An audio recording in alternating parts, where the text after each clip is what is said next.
자, 위원님 오늘 종목도 그런 만큼 기대가 됩니다. 또 어떤 종목 어떻게 매매할지 같이 공부해보면 좋을 것 같은데요. 네. 오늘 종목도 역시 찐말에 올라타자 사조 동아원입니다. 이 사조 동아원을 보시게 되면 이 박스권을 돌파합니다. 박스권을 돌파할 적에 거래가 터지죠. 이럴 때 심리가 올라오죠.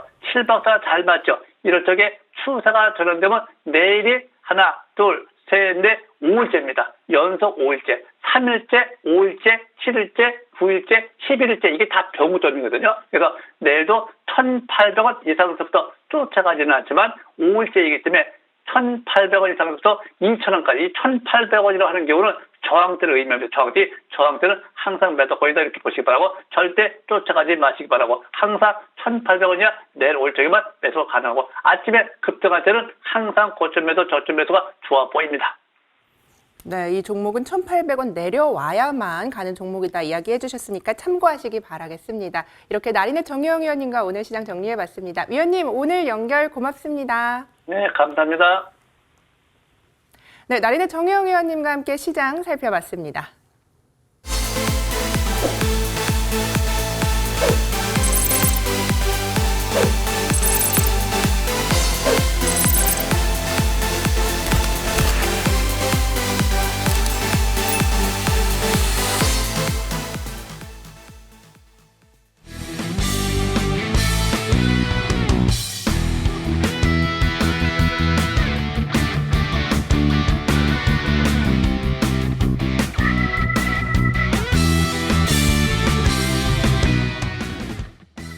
네, 오늘 함께 해주실 두 분의 위원님 먼저 소개해드리겠습니다. 강남 큰손 정홍주 위원님, 공명 정지효 위원님과 함께 하겠습니다. 어서 오세요. 네, 안녕하세요. 반갑습니다. 예, 안녕하십니까. 예. 네, 먼저 공명 정지효 위원님과 오늘 시장부터 정리해 보도록 하시죠. 위원님, 뭐 중국 시장도 계속 영향을 주잖아요. 예. 상해 봉쇄가 계속되고 이게 지표로 좀 우려감이 나오면서 오늘 그렇죠. 우리 시장도 예. 좀 악재로 받아들인 것 같아요. 예, 일단 중국발 악재도 있고 뭐 네. 지금 이제까지 뭐 나온 게 계속 이어지고 있죠. 핵전쟁도 한다 그러고. 뭐 해결이 네. 안 돼요. 예, 해결은 안 되는데 둔화는 되고 있는 것 같아요. 그래서 자세히 좀 설명 드려보겠습니다. 예. 일단 중국이 이제 오늘 소비 지표가 발표가 됐는데 일단은 마이너스가 나오다 보니까 일단 침체 우려감이 나왔거든요.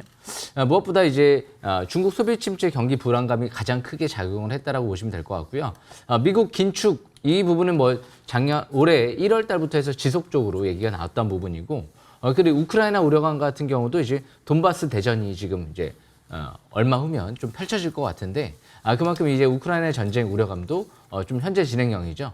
대신 일단 이제 우크라이나 지금 돈바스 지역으로 좀 국한돼서 좀 전쟁이 좀 더 이제 강하게 나오지 않을까 예상이 되고, 뭐 키우 쪽은 일단은 좀 러시아 쪽에서 철수를 좀 했다 보니까 이제 한 번씩 포격은 하지만 전면전이 일어나고 있지는 않죠. 그래서 일단 분명 5월 9일 러시아 전승기념일 전까지 어느 정도 전쟁이 좀 윤곽이 나오지 않을까 예상이 되고요.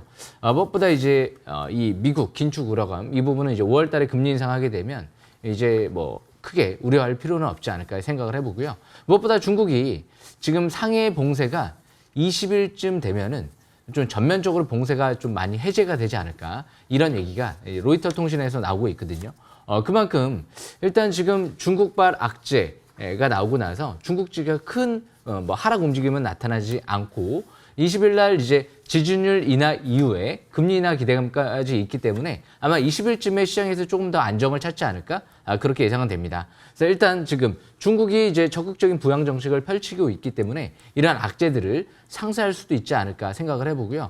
무엇보다 이제 중국이 이제 20일 코로나 제로 선언 또 가능성도 부상이 되고 있는 만큼 20일 주시를 좀 계속 해야 될 것 같습니다. 그래서 오늘은 좀 단기적인 관점에서 밀 가격이 좀 급등을 하다 보니까 사료 및 곡물주들이 단기 이제 급등세가 나타나고 있지만 분명 이제 단기적인 관점에서 이제 과일 국면에 진입되고 있거든요. 물론 실적이 뒷받침되고 있는 기업들도 있고 실적이 전혀 없는 상태에서 움직이는 기업들도 있기 때문에 선별적으로 잘 실적이 좀 급증하고 있고 수급이 들어오는 기업들 위주로 잘 보셔야 될 것 같고요. 무엇보다 지금 이제 중국, 미국 불확실성 둔화 그리고 우크라이나 돈바스 지역 불확실성 해소 이 부분이 가장 중요한 시장의 이제 관건이 되지 않을까 생각을 합니다. 해결된 건 없지만 지금 오미크론도 그렇고 우리나라도 이제 둔화되고 있고 이제 거리두기가 전면적으로 해제가 됐죠. 그렇기 때문에 역시 이제 앞으로 위드 코로나 또 기대감이 확대되면서 국내 내수 이제 경기도 살아나게 되면 한층 더 이제 5월 달 정도 되면은 좀 안정을 찾지 않을까 생각을 합니다. 시간이 약인 것 같습니다. 여기까지 설명 마치겠습니다. 네, 시간이 우리에게 꼭 가치를 줄 것이다 이야기를 해주셨는데요. 그러면은 이어서 시청자 궁금 종목도 어떻게 하면 매매 잘할 수 있을지 함께 전략 살펴보겠습니다. 위원님 몇 번 종목 골라주실까요? 예, 오늘은 제가 2번을 한번 선택을 해보겠습니다. 2번, 네. 제가 빵도 너무 좋아하고요. 빵돌이에요, 위원님. 네, 그리고 설탕도 너무 좋아해요. 아. 왠지 나중에 좀 나이 들어서 당뇨병 걸릴 것 같아요. 아유, 그런 말은 하지도 마세요. 왠지 네. 이제 너무 이게 달콤한 걸 좋아해가지고. 달고 밀가루. 앞으로는 좀 쓴 걸 좋아하겠습니다. 아, 좋습니다. 예. 네. 일단 지금 대한제당 같은 경우는 이 설탕 쪽이랑 이 사료 쪽, 이 돈육 업체인데요. 일단 무엇보다 이제 국제 곡물가 폭등, 수혜주 관점에서 바라볼 수 있는 기업인데 일단 영업이익 순이익은 좀 해마다 좀 조금씩 좋아지고 있어요. 그런데 최근 눈에 띄는 부분이 있습니다. 4일 동안 연기금 쪽에서 매수가 들어오고 있거든요. 그래서 연기금 쪽 수급 동향 체크가 앞으로 중요하다 이렇게 바라보시면 될 것 같습니다. 일단 차트를 보면서 설명을 드려보면 이 대한제당 같은 경우 지금 721선 바로 위에서 정배열 상태 이제 막 진입되려고 하는 위치죠. 아직 뭐 완벽하게 정배열은 아닌데요. 721선 근접했던 시점은 2021년도 때죠. 그래서 싹쓸이 기법, 이 묘보싹 기법으로 보시게 되면 이때 2021년도 이때 초반 1분기가 때 바닥권이었죠. 지금 바닥권은 아닌 상태에서 이제 국제 곡물가 상승 수혜주로 갑자기 부각이 된 거죠. 그러니까 이럴 때는 일단 내일부터는 단기 이제 과일권에 들어가기 때문에 3일째, 4일째 들어가는 날은 시가상 추격하시면 안 됩니다. 내일은 시가상으로 번쩍거리고 10%, 20% 올라가면 여기서 급등하게 되면 경고 종목 지정 예고 들어갈 수도 있기 때문에 시가상은 매도 관점 이후에 다시 최소한 3,000원대 이제 200일선을 돌파했으면 그 라인대가 지지권이 되는 거거든요. 3,000원대 초반대 내려올 때는 또 저가 매수 기회는 노려볼 만하지 않을까 생각을 합니다. 항상 어떤 종목을 볼 때 월봉 차트를 볼 때 장기 20개월 이평선 지지권 이 라인대가 이탈되지 않은 상태에서 보시는 게 좋고요. 만약에 이탈이 돼 있다라고 하면 20개월 이평선을 돌파하는 시점에서부터 집중적으로 보시게 되면 좀 더 바닥권에서 노려볼 수가 있겠죠. 그래서 이 종목 아직 중장기 과열권에 있지 않습니다. 중장기 월봉상 투자 심리 아직까지 침체권에 있기 때문에 단기는 과열권에 있으나 꾸준한 관심 필요한 종목으로 생각하시면 될 것 같습니다. 여기까지 설명 마치겠습니다. 어떤 종목을 같이 공부해보면 이 답답한 시장을 좀 벗어날 수 있을지 오늘 여러분과 함께 고민해 보도록 하겠습니다. 공명정주 위원님 전에 강남 큰손 정홍주 위원님 종목부터 만나볼 텐데요. 위원님, 네. 오늘도 옷 벗고 오신 만큼 또 속 시원한 종목 주셔야 되잖아요. 깔끔합니다. 그렇죠. 그 디니티스 깔끔했고 그 SK 스퀘어 그것도 같은 그런 어떤 신호에 포착된 건 앞으로 기대하셔도 좋을 것 같고요. 네. 그 다음에 이제 호텔 신라가 될 텐데 오늘 한 설명을 좀 공개하겠습니다. 예. 자, 명품 꿈메타 시스템에서 오늘은 이제 단순 신호, 그러니까 복합적 신호가, 그러니까 변곡점에 제가 보여드린 건 단순 신호의 하나짜리고요. 복합적 신호라고 했을 때 이제 상승을 예측할 수 있는데 일단 월봉에서 단순 신호에 상승 변곡점이 났기 때문에 일단은 뭐 월봉의 상승이 시작이 됐다 이렇게 이해하시면 좋을 것 같고요. 삼성그룹 계열의 호텔 및 면세 유통사업자, TR 부분, 호텔 레저 부분 이렇게 두 개 사업 부분을 영위하고 있는데 아무튼 뭐 리오프닝 관련주라는 거죠. 이제 사회적 거리두기 이제 해제가 되다 보니까 관련주 강세. 근데 이제 오늘 장중에 외국인들의 대량 매수가 강하게 들어왔던 것 중에 하나가 호텔신라. 제가 실시간 수급 제가 보면서 말씀드린다고 했죠.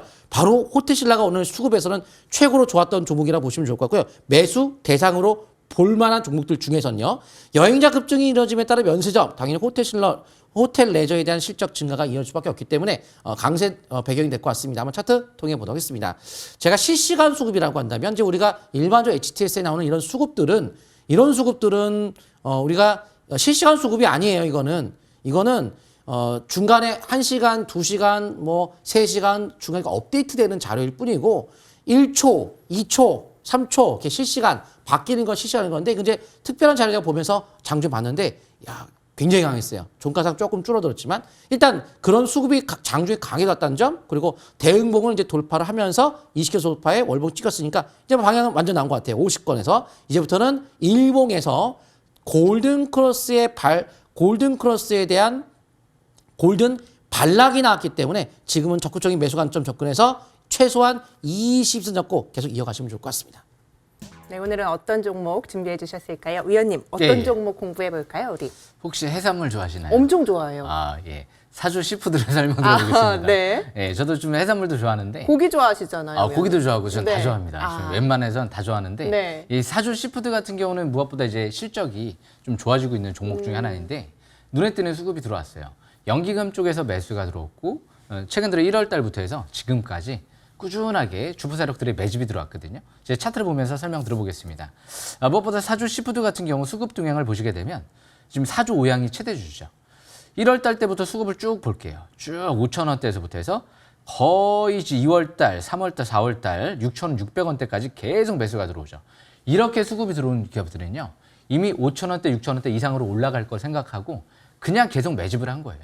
그런 관점에서 접근을 해볼 수가 있기 때문에 자산가치 대비도 지금 PBR 0.5배 저평가돼 있죠. 그래서 오늘 이제 계열사 사주 동아원 같은 경우 이제 상한가를 들어가면서 이제 수산물 관련주들도 좀 주목할 필요성이 있을 것 같은데요. 사주 시푸드 지금 차트를 봤을 때 중장기 정배열 상태 진입 국면 속에 있죠. 그래서 월봉 차트를 봤을 때도 이제 장기 60개월 평선 돌파 안착 월봉상 적산병이 나오면서 MACD 영돌파 함께 중장기는 이제 스토캐스틱 투자 심리도가 50까지 올라오면서 중장기 바닥 탈출 시도하고 있는 모습이죠. 5,000원대에서 6,000원대에 들어왔다. 뭐 고작 제가 볼 때는 10% 20% 먹으려고 들어왔을 것 같지는 않거든요. 앞으로 꾸준한 관심 필요할 것 같습니다. 여기까지 설명 마치겠습니다.